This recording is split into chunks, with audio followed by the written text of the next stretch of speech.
Você já se perguntou por que as pessoas elas têm opiniões tão diferentes sobre política? Por que para alguns a liberdade ela é mais importante do que a igualdade, enquanto para outros a igualdade ela é mais importante do que a liberdade? No livro Conflito de Visões, de Thomas Sowell, o autor ele nos apresenta duas visões de mundo que moldam o nosso pensamento político, que são elas a visão restrita e a visão irrestrita. A visão restrita ela é um pensamento muito mais conservador, que acredita que a natureza humana ela é egoísta e limitada. E é por isso que essa visão defende o individualismo e também o livre mercado, acreditando que as pessoas elas são mais capazes de cuidar de si mesmas do que o governo. Já na visão irrestrita, o pensamento ele é progressista e acredita que a natureza humana ela é boa e ilimitada. E é por isso que ela defende o coletivismo e o intervencionismo do governo, acreditando que o governo ele é responsável por garantir a igualdade e o bem-estar social. E nesse vídeo nós vamos explorar as origens ideológicas das lutas políticas de esquerda e também de direita, com base nessas duas visões de mundo apresentadas por Thomas Sowell, passando assim pelos seguintes temas: a natureza humana, o conhecimento, a juventude, política social, processos sociais, patriotismo, liberdade, igualdade, crime e, por último e não menos importante, a economia. Se quer saber mais sobre o assunto, te espero depois da vinheta. Eu sou o Patrick do canal Só no Papiro e vamos começar falando sobre quem é Thomas Sowell. Thomas Sowell é um economista dos Estados Unidos que formou em Harvard, além de ser crítico social, filósofo político, autor e membro sênior de Stanford. O livro Conflito de Visões ele nos fala de duas visões básicas, a restrita e a irrestrita. Sendo assim, a visão restrita, aquela que se identifica mais com aquele pensamento político conservador, e a visão irrestrita, aquela que se identifica mais com o pensamento político de esquerda. Só que essas visões não são binárias em tudo. Geralmente a gente se encaixa mais em uma ou mais em outra, tendo assim algumas coisas que a gente concorda mais com a visão restrita e outras com a visão irrestrita. Um médico, por exemplo, ele pode ser mais conservador com relação à profissão dele e mais de esquerda, mais progressista com relação às políticas sociais. Mas, Patrick, eu quero saber primeiro o que é uma visão. Uma visão ela é um instinto, uma primeira impressão a respeito de como algo funciona. Ela é uma pré-interpretação, um preconceito e busca preencher uma lacuna de conhecimento. Quando a gente não sabe de alguma coisa, a gente recorre ao nosso preconceito. Ou seja, antes de você pensar a respeito de um tema e interpretar aquilo, o que aquilo significa, você recorre à visão. Se você é de esquerda e vê um policial prendendo um negro, por exemplo, você pode muito bem entender isso de acordo com a sua visão. Uma pessoa de esquerda, por exemplo, pode achar que o policial está prendendo uma vítima da sociedade, enquanto uma pessoa de direita, um conservador, pode achar que o policial está prendendo alguém que fez algo de errado. E tendo essa noção, essa visão sobre qual caminho seguir, então você reúne informações concretas e interpreta aquela situação de fato. Aí você sai da visão para ir para algo que já é interpretado, entendeu? Agora que a gente sabe o que é uma visão, é hora de a gente saber o básico sobre a visão restrita e a visão irrestrita. E para introduzir esse tema, a gente vai falar sobre o pensamento das duas vertentes sobre a natureza humana. A visão restrita, ela tem uma visão mais pessimista da sociedade, ou seja, uma visão mais pessimista da natureza humana. Ela acredita que o homem nasce com forças e fraquezas, ele é um ser que nasce imperfeito. Essa visão é chamada de restrita exatamente por isso, porque ela acha que a gente não pode ir além de um determinado limite que nos foi ali pré-determinado no nascimento. E esse limite, ele depende de cada um. Por exemplo, alguém que cometeu um crime que já fez isso diversas vezes, para alguém dessa visão, pode ser alguém irrecuperável, alguém que não vale a pena você investir para tentar salvar aquela pessoa. Por quê? Porque como ele já repetiu diversas vezes aquilo pode muito bem fazer parte da natureza dele. Essa visão, ela acredita que o homem é egoísta por natureza e que as coisas boas que o homem faz para as outras pessoas, elas ocorrem por meio de incentivos. São ali reforços por incentivos positivos e incentivos negativos, que se tratariam de algum tipo de benefício pessoal. Assim, o egoísmo humano ele seria uma dádiva, porque você está ajudando o próximo, só que por motivos egoístas. Adam Smith nos explica melhor como isso funciona. Pensando no motivo de agir das pessoas, elas costumam agir visando fins egocêntricos. Na prática, em muitas ocasiões, quando sacrificam seus próprios interesses em benefícios maiores para os demais, isso ocorre por devoção aos seus princípios morais, conceitos de honra e de nobreza, ao invés de fazerem isso simplesmente por causa do amor ao próximo por si mesmo. Ou seja, essa pessoa ela faz um ato bom para o outro para satisfazer a si própria, a sua própria autoimagem ou por necessidades internas que não tem nada a ver com o objetivo de fazer o bem para o próximo em si. Smith segue nos explicando sobre o egoísmo. Quando nós vemos uma notícia de um tsunami no Japão, por exemplo, até podemos nos incomodar incomodar um pouco. Só que isso não tira o nosso sono, entende? Isso é muito diferente de um crime que ocorre perto da gente, por exemplo. Isso sim vai tirar o nosso sono. Por quê? Porque a nossa vida, ela tá em risco, entendeu? E isso ocorre de acordo com Adam Smith, porque parece que a natureza humana, quando ela nos colocou o fardo dos nossos próprios infortúnios, pensou que isso era o suficiente e por isso não nos mandou suportar os infortúnios de outras pessoas. E para completar, Edmund Burke nos disse que não podemos mudar a natureza das coisas e dos homens, mas podemos agir sobre elas da melhor forma possível. Essa ação ocorre por várias vezes por incentivos positivos buscando reforçar aquela ação ou por incentivos negativos buscando reprimir aquela ação. Os indivíduos que acreditam nessa visão restrita, eles confiam nas características sistêmicas de certos processos sociais, como tradições morais, mercados ou família. Acreditam que a experiência humana é adquirida com os erros e acertos do passado. Agora vamos ver o que a visão irrestrita pensa sobre a natureza humana. A visão irrestrita ela tem uma visão mais otimista sobre o ser humano. Nela, o homem ele é capaz de sentir diretamente as necessidades de outras pessoas, ou seja, ele é um ser mais empático. Dessa forma, eles iriam agir de forma imparcial, mesmo quando seus interesses ou os das suas famílias estivessem em jogo. Ou seja, esse tipo de pensamento acredita numa visão mais altruísta. Por isso que pensadores como William Goodwin disse que os homens, o importante é o que eles podem ser, ou seja, ele acredita que os homens eles não são restritos ao seu passado e eles podem se aperfeiçoar moralmente e que não tem um limite fixo. Acredito que até pode existir um limite, só que a gente não conseguiria dizer qual seria esse limite, entendeu? A visão irrestrita acredita que, como disse Rousseau, o homem nasce bom e a sociedade o corrompe. Assim, o homem seria plástico e perfeitamente moldável. Sendo completamente moldável, qualquer homem poderia ser ensinado a fazer o certo pelo certo, sem esperar receber nada em troca. Isso porque quando os homens agem buscando algum incentivo, algum desejo de recompensa, ou até mesmo por medo de um castigo, então isso de fato seria algo que iria atrapalhar o desenvolvimento da sua mente, buscando esse altruísmo, esse bem comum. Dessa forma, as duas visões elas pensam diferentes sobre grandes males do mundo, como a guerra, a pobreza e o crime. A visão restrita ela acredita que não adianta a gente ficar procurando explicações, soluções. Isso ocorre porque esses problemas que eu falei acima eles já são insolúveis por natureza. O que nos resta é criar mecanismos para que a gente possa reduzir os efeitos negativos disso. Esses mecanismos são o quê? São incentivos, né? Incentivos para estimular ou para desestimular aquela ação. Isso porque são restrições naturais dos seres humanos. Dessa forma, para a visão restrita, não existe uma solução final, uma solução ideal. Existe apenas o melhor que a gente pode fazer com as ferramentas que temos. Já para a visão irrestrita, o homem ele nasce bom e a sociedade o corrompe. Dessa forma, todo mal social ele tem uma solução. Por quê? Porque o homem é o causador daquele mal social e a gente pode corrigir o homem. Porque o homem é o causador daquele mal social e a gente pode ensinar o homem a ser melhor, a pensar no próximo. Nós podemos ensiná-lo a ser alguém altruísta. Em outras palavras, cometer um crime isso pode ser corrigido. A pobreza, ela pode ser extinta. As guerras, elas também podem ser extintas. Quando a gente fala em conhecimento, essas duas visões, elas têm significados diferentes para a mesma palavra. Ou seja, o conhecimento para a visão restrita, ele significa predominantemente a experiência. Essa experiência, ela é passada de maneira totalmente desarticulada, não tem uma organização por trás dela, entende? Por exemplo, a variação dos preços, ela pode indicar custos, carências e preferências. As tradições, elas evoluem a partir de experiências cotidianas de milhões de pessoas de cada geração, selecionando assim aquilo que funciona e aquilo que não funciona. Ou seja, aquilo que é bom para a sociedade, aquilo vai prevalecer, o que é ruim com o tempo ele vai sair de cena. Aqui a sabedoria ela é coletiva, ela leva em conta a experiência de muitos com relação ao comportamento, aos sentimentos, aos costumes, muito mais do que com relação à razão. A partir desse ponto de vista, o homem ele certamente aprendeu com mais frequência a fazer a coisa certa, sem compreender até mesmo por que seria a coisa certa, e ainda é mais bem servido pelo hábito do que pelo entendimento. Por exemplo, se hoje a escrita ela não é mais admitida em nossa sociedade, é porque a sociedade viu que ela é algo ruim, assim a expurgou do sistema. Ainda existem casos? Existem, só que não são mais aceitos. Pessoas que são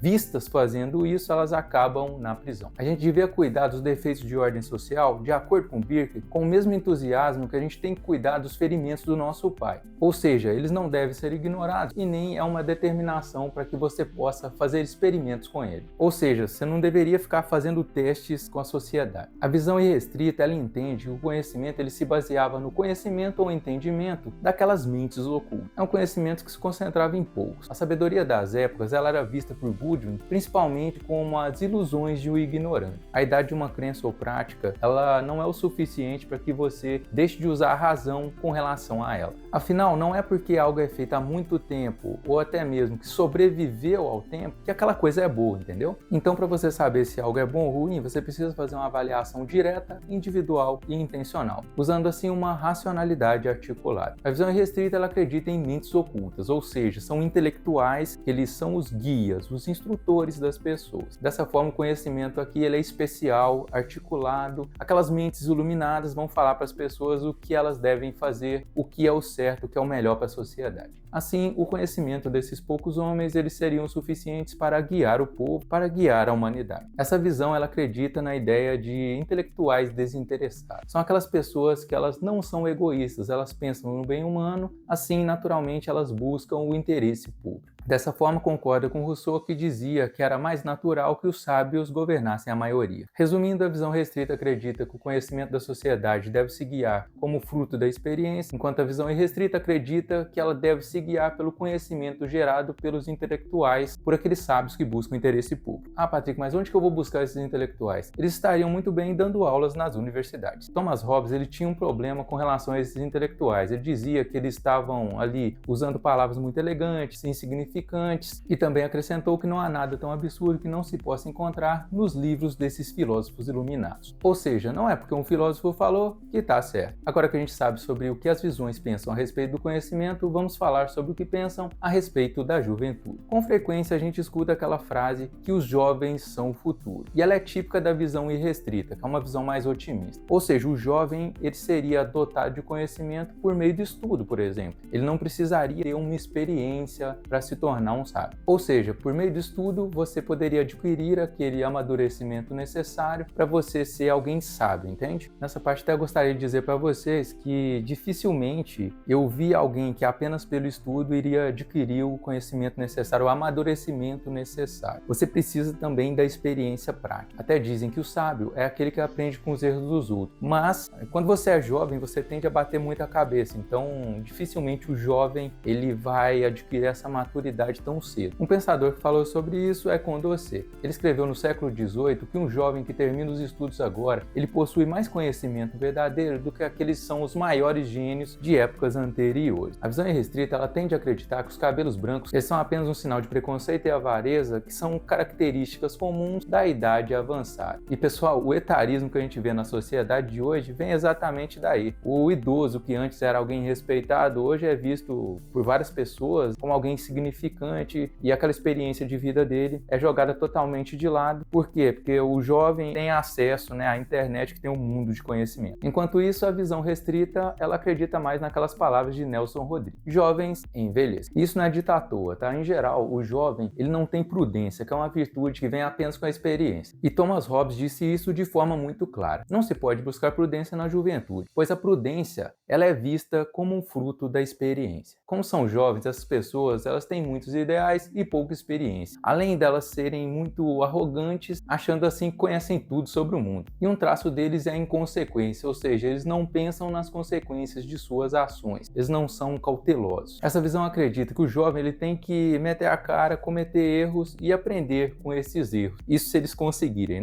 E se fizerem isso por várias vezes, eles podem se tornar prudentes com o tempo. Já quando a gente fala em termos de ideal, a visão irrestrita, ela pensa em termos de resultado desejado, enquanto a visão restrita, ela pensa nos termos do processo. A visão irrestrita, ela utiliza a chamada engenharia social, ou seja, assim como o engenheiro, ele vai projetar um prédio antes de fazer aquele prédio, os intelectuais iluminados, aqueles que têm o conhecimento com relação ao pensamento irrestrito, ao pensamento de esquerda, então eles vão planejar o que vai ser feito para corrigir aquela sociedade, independentemente de você ter ou não uma referência anterior de algo que deu certo, entendeu? Assim resolveria aquelas necessidades sociais sociais visando o interesse público. Enquanto isso, a visão restrita, ela faz pequenas mudanças no processo. É como se você tivesse uma casa e você vai fazendo pequenas reformas, pequenas melhorias, buscando ter uma casa melhor no final. Buscando assim melhorar os resultados, fazendo essas pequenas mudanças no processo. E essas mudanças, elas são pequenas, não é à toa, tá? Isso porque os processos sociais eles são extremamente complexos. Mas Patrick, como assim? O que você quer dizer com isso? Isso acontece porque quando você muda alguma característica do sistema econômico, legal ou político, então dificilmente você vai conseguir prever quais são as consequências que serão geradas a partir dessa sua ação. Resumindo, você não pode prever quais são os efeitos colaterais. Esses sistemas que eu citei, eles são complexos demais para serem planejados. O engenheiro social dificilmente ele vai conseguir levar em conta todas essas variáveis para que aquilo seja feito e que faça só bem para a sociedade, entendeu? Eles tentam evitar o que Nassim Taleb chamava de iatrogenia, que é quando você tenta intervir numa doença e acaba gerando um problema que é muito pior do que aquela doença. Um ótimo exemplo é quando o governo ele tenta intervir nos preços dos produtos. Por exemplo, lá na Argentina aconteceu isso. Quando você congela o preço de um produto, muitas vezes não é congelado também o preço da matéria-prima. Dessa forma, no longo prazo, o empresário ele acaba deixando de oferecer aquele produto. Por quê? Porque a matéria-prima ela vai subir de preço e vai ficar mais caro para ele, mas ele não pode subir o preço dele de forma proporcional. Então, não compensa mais você oferecer o produto para aquelas pessoas. Então, você vai mudar de ramo. E, naturalmente, aquele produto vai sumir das prateleiras. A visão irrestrita, ela busca muito esse resultado desejável. E, assim, ela não pensa muito nos efeitos colaterais. Esses efeitos colaterais são mais considerados pela visão restrita, que aceita que não tenha muitas mudanças, mas que também não tenha tantos efeitos colaterais. Dessa forma, a visão irrestrita ela é uma visão que tende mais a pensar que os fins justificam os meios. Para conseguir aquele resultado desejado, então vale a pena usar os meios que sejam necessários para conseguir aqueles resultados. Com relação às leis e sua aplicação, a visão restrita acredita que a lei ela é formada e aperfeiçoada de acordo com as necessidades de uma sociedade. Aquela sociedade tem experiências, a experiência diz que deve mudar ou não deve mudar uma lei. Resumindo, a lógica de desenvolvimento de uma lei para esse pessoal da visão restrita ela é uma lógica sistêmica, ou seja, o desenvolvimento da lei ela durou diversos anos, com cada geração dando o próximo passo com relação àquela legislação, simplesmente obedecendo o crescimento espontâneo. Já para a visão irrestrita, a lei ela deve promover a chamada justiça social. Dessa forma, a maioria ela deve se dobrar perante uma minoria, aceitando assim as necessidades e desejos dela como se fossem de todos, porque ela pensa no bem comum. E é aqui que nasce aquilo que é chamado de ativismo judicial. A visão restrita acredita que o juiz ele é um mero aplicador da lei, ou seja, ele aplica aquela lei no dia a dia, seguindo-a totalmente. Ou seja, quando vai julgar, o juiz ele vai considerar a intenção do legislador no momento que foi feita a lei, e não nos tempos atuais. Se tem algo com relação àquela lei que deveria ser mudado, então quem deveria fazer isso são os parlamentares que representam o povo, seguindo assim a intenção daqueles que os elegeram. Já o pensamento da visão irrestrita, ela acredita que o papel da justiça ele está muito além de aplicar aquilo que está escrito num papel, entendeu? Dessa forma, o juiz ele poderia interpretar a lei muito além daquilo que está sendo escrito, buscando assim ser justo de acordo com o pensamento da visão irrestrita, com um pensamento progressista. Sobre isso, o pensador Goodwin ele até nos diz que uma magistratura justa e iluminada deveria recorrer não ao código de leis, mas também ao código da razão. Pessoal, aqui que você vê, né? Justa e iluminada. Iluminada diz respeito àquele iluminismo que começou ali com Diderot, com a enciclopédia de Diderot, que levou depois a Revolução Americana e a Revolução Francesa. Quando falamos de política social, a visão irrestrita ela acredita na equidade, enquanto a visão restrita ela tende a não intervir de uma forma muito contundente, muito firme com relação à liberdade das pessoas, porque não sabe quais são os problemas colaterais que podem vir dessa falta de liberdade. Dessa forma, a visão irrestrita ela promove a igualdade por meios desiguais, impondo assim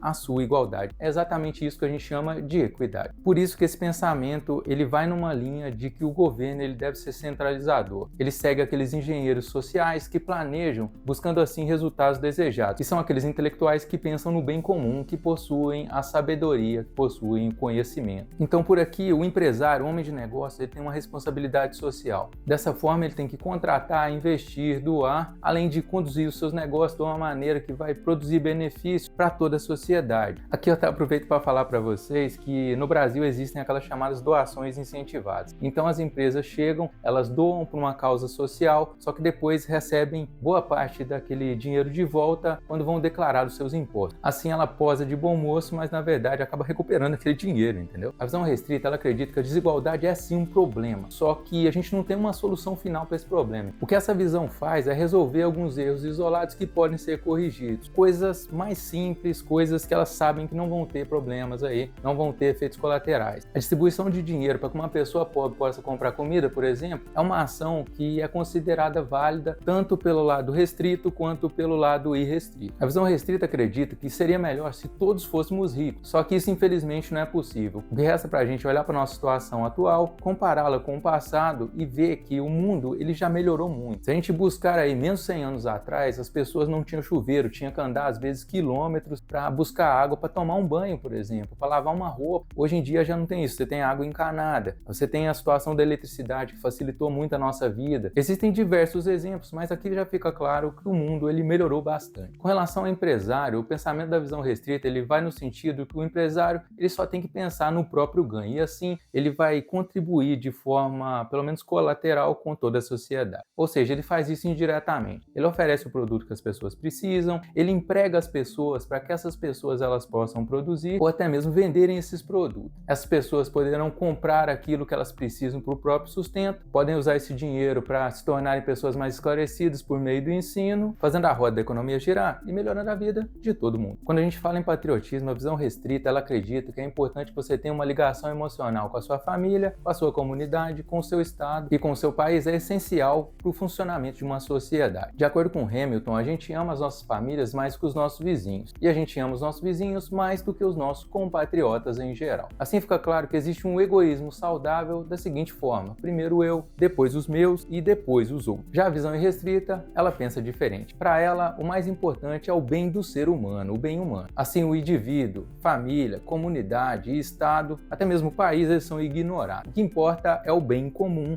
e não o bem de um país, de uma nação em si. E é por isso que o amor líquido de Bauman, que eu falei no vídeo aqui, ele é estimulado por essa visão irrestrita. A família ela é atacada constantemente, as relações elas são líquidas, elas não são mais firmes como antigamente. Quando o indivíduo se desconecta da sua família, ele fica por muitas vezes sozinho. Se você é um desses, tem uma música de Alok e outros que deixa muito clara qual a importância de você cuidar da sua família, de você levar em conta a sua família nas suas decisões.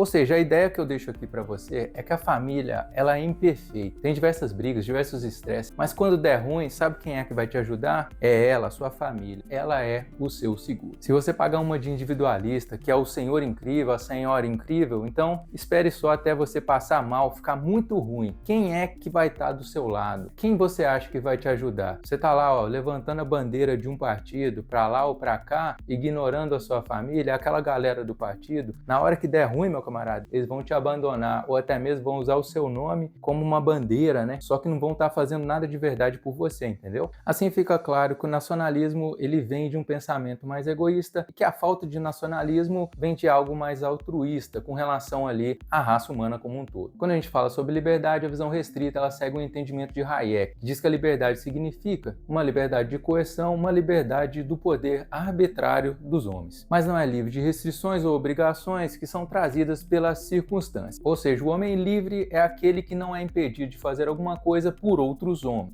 Patrick, dá um exemplo. Se você quer viajar para a Itália, por exemplo, lá para Roma, e você não tem dinheiro, você seria livre para ir para Roma, mesmo que você não tivesse dinheiro, que a sua circunstância não deixasse você viajar. Enquanto isso, a visão irrestrita, ela pensa que a liberdade, ela vai muito além desse limite humano, desse limite das circunstâncias. A liberdade, ela inclui tanto a ausência de impedimentos diretos, que são impostos por outras pessoas, quanto por limites circunstanciais que reduzem aquela gama de escolhas que a pessoa pode fazer. O Hansen Clark, ele até chega a dizer que somente quando uma pessoa ela pode sustentar a si mesmo e a sua família, ela pode escolher seu emprego, ter um salário que permita viver de forma digna, é que o indivíduo e sua família eles podem viver a verdadeira liberdade. Caso contrário, ele seria apenas um servidor da sobrevivência, alguém que estaria lutando para sobreviver e não vivendo aquilo que ele deseja ser, aquilo que ele deseja ter para si. Dessa Dessa forma, se a gente segue o pensamento da visão irrestrita, se eu quero ir para a Itália, eu deveria poder ir para a Itália, independente da minha circunstância, entendeu? Esse é o conceito de liberdade para a visão irrestrita. Com relação à igualdade, a visão restrita, ela vê a igualdade como um processo, ou seja, uma igualdade relativa às regras do jogo. Se o estudante ele faz o Enem e passa seguindo todas as regras do processo, então não importa muito para a visão restrita se ele estudou em escolas privadas ou em escolas públicas. O importante é que ele seguiu ali aquele processo que foi determinado. Nesse sentido, Milton Friedman ele chegou a dizer que uma sociedade que coloca a igualdade naquele sentido de igualdade de resultado não terá nem a igualdade e nem a liberdade. O uso da força para alcançar essa igualdade, ele vai destruir a liberdade, e a força que é introduzida para gerar bons propósitos, ela vai acabar muitas vezes nas mãos de pessoas que usam todo esse poder por interesse próprio. Como a visão restrita, ela acredita que a natureza do homem é egoísta, então ela acredita que o homem, quando ele centralizar o poder, aqueles que estão no topo, eles tendem a pensar nos próprios interesses. Basta você ver, por exemplo, você tem aí muito aquela ideia de que tem um grupo que controla as pessoas, né, que controla os governantes. Mas, pessoal, de qualquer forma, vai ter um grupo sim de interesse que vai estar controlando de alguma forma. Se não é aquele grupo de empresários, como tem hoje, por exemplo, poderia ser muito bem um grupo de políticos, entendeu? O que vai mudar aí é quem são essas pessoas que exercem aí um poder maior naquele período. E com o tempo é muito natural que as pessoas que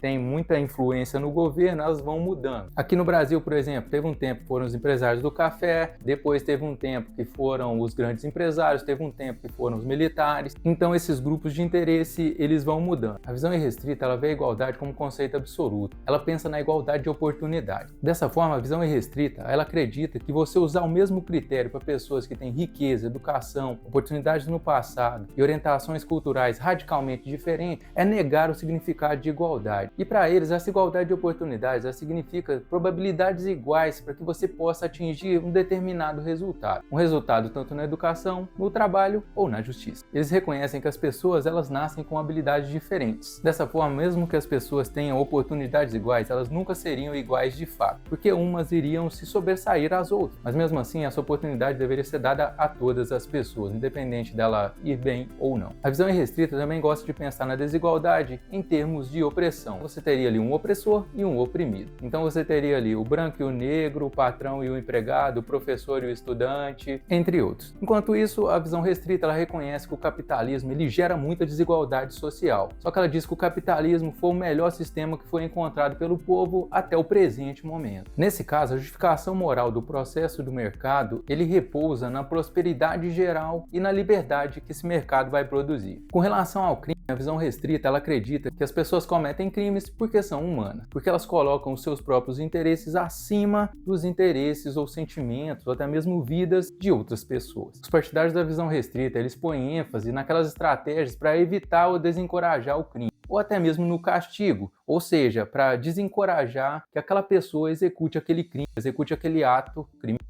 Já o pessoal da visão irrestrita, eles acreditam que é difícil você entender que alguém pode cometer um crime tão terrível sem que houvesse uma causa específica, ou seja, a culpa não seria daquela pessoa. Isso porque essa visão, ela acredita numa visão altruísta, uma visão mais positiva. Isso porque a visão irrestrita, ela acredita que o crime é algo totalmente contra a natureza humana, porque a natureza humana, ela é contra o crime, e ela não busca isso, entendeu? Mas, Patrick, se a pessoa que cometeu o crime, ela não é culpada, quem seria culpada? A culpada é a sociedade, porque a sociedade, ela é injusta, ela é insensata, ela é brutal. Dessa forma, no pensamento da visão irrestrita, aquela pessoa que executou um ato criminoso, ela é apenas um sintoma desses males sociais, desses problemas que a sociedade tem. E a causa individual desse crime não é o crime, mas sim o sistema de forma geral. Assim, a sociedade ela não soube educar aquela pessoa, aquele papel em branco, para que pudesse pensar no bem comum. Então, essa pessoa que não foi educada é apenas uma vítima dessa sociedade cruel. Nesse sentido, Russell Clark ele disse que o crime ele reflete mais do que o caráter daqueles poucos seres deploráveis que o cometem. Ele reflete, sim, o caráter de toda uma sociedade. Com relação ao poder, a visão irrestrita ela segue a linha de Max Weber, que diz que o poder ele é a possibilidade possibilidade de impor a vontade de alguém no comportamento de outras pessoas. Ou seja, como eu digo sempre aqui no canal, poder é poder sobre os outros. Para visão restrita, o poder ele segue a linha do pensamento de Bauer, ou seja, seria as restrições das escolhas dos outros. Pode ter ficado meio confuso, né? Mas eu vou exemplificar aqui para vocês. Se o seu chefe pode demiti-lo a qualquer momento, mas você tem várias outras possibilidades de emprego no mercado, então o seu chefe restringiu as suas opções de emprego. Já para visão restrita, se o seu chefe ele pode te demitir a qualquer momento, só que você tem várias outras possibilidades de emprego no mercado, então o seu chefe ele não restringiu as suas opções de emprego, assim ele não tem poder sobre você. E tendo em vista tudo que eu falei aqui sobre as duas visões, gostaria de saber de você em qual visão você se encaixa mais. Então deixa aqui nos comentários para mim. Esse conteúdo é muito importante, então curta para que ele possa chegar a mais pessoas. Inscreva-se no canal porque tem mais vídeos como esse, mais vídeos sobre livros e não deixe de compartilhar. Eu sou o Patrick do canal Só no Papiro, por hoje é só aí, valeu!